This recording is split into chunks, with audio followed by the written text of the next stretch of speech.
feeling of entitlement.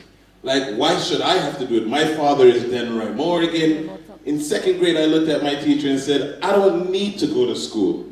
I don't need no education. My father owns houses and he has a hit record and this and that.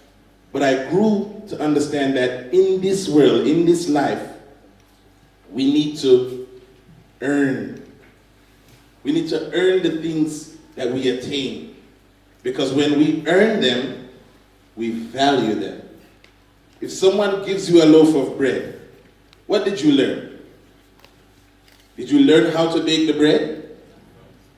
Did you learn how to knead the flour, add the water, a little yeast to make it rise, a little baking powder, a little salt to give it flavor?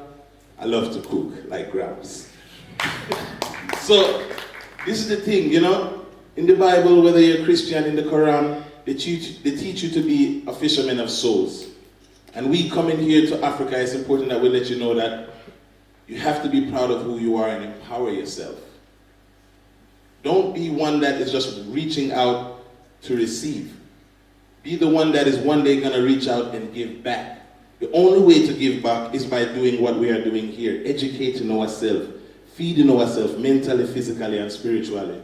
Because the future is ours. Let me tell you, I come on the plane here to Africa. I've been to Nigeria. I spent 3 months in Nigeria. Beautiful. Spent several months in Senegal. Beautiful. Now we're spending a couple weeks here in Kenya, and we can say officially that Kenya will be our home in Africa.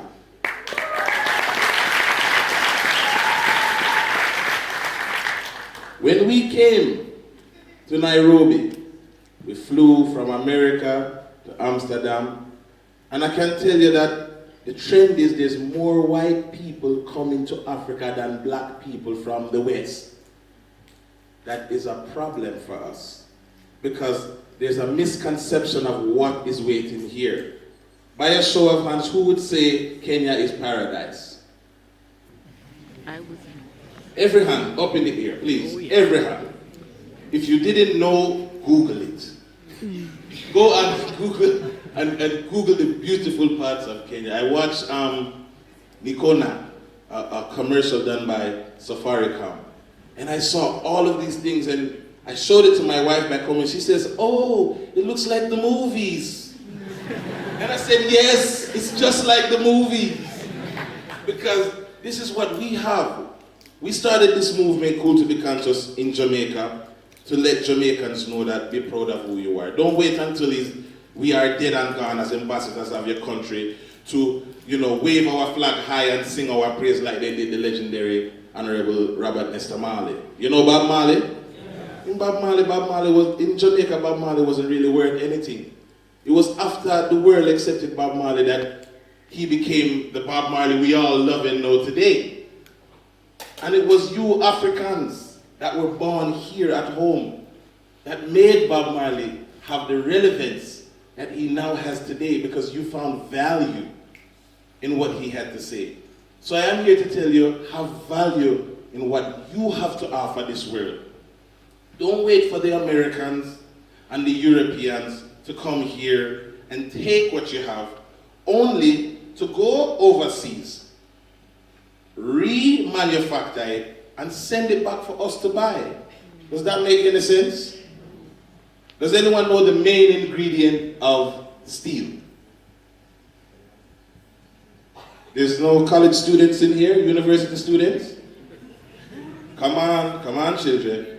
What is the main ingredient of steel? If you don't know, it's iron ore. Iron ore is a mineral that's found in different places in the world, but in Africa, there is no steel being made. Without steel, we will have these beautiful buildings that I see all over Nairobi, Upper Hill, Kilelashwa, even in the slums in Korogocho, Kilimani. It doesn't matter. You need steel to make a strong structure. And there is no steel being manufactured in Africa. So what do you think is happening? They come to Africa, they take the iron ore, they bring it to China, they make the steel, and then come back and sell it to us at a premium. Does that make sense? Does that make sense? No. Wait a second. Nairobi, does that make sense? No, it doesn't make sense. How do we fix that? How do we change what happens 25 years from now? Because it's not going to be overnight. Rome wasn't built in a day. We, the future, the young generation, have to make sure we understand that if we love Africa, we have to build Africa.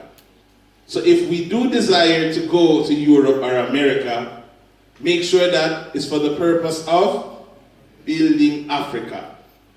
Say it with me. If we go to Europe and we go to America to seek a higher level of education, what do we come back and do?